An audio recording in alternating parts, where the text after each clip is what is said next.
Hi everyone! In this quick guide, I'll show you how to format your Windows 10 computer in just a few simple steps.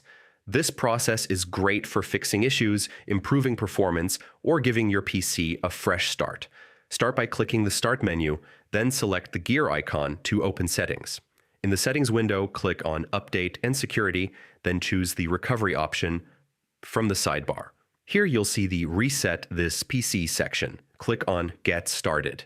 Before you continue, make sure you've backed up any important files. You'll be given two choices. Select Keep My Files if you want to remove apps and settings but keep personal data, or choose Remove Everything for a completely clean reset. Next, decide how you want Windows reinstalled. Use Cloud Download if you have a stable internet connection, or select Local Reinstall to reset using files already on your computer. Once you've made your selections, just follow the on-screen prompts. Your computer will restart and configure itself automatically. The process can take a while, so be patient, and that's it.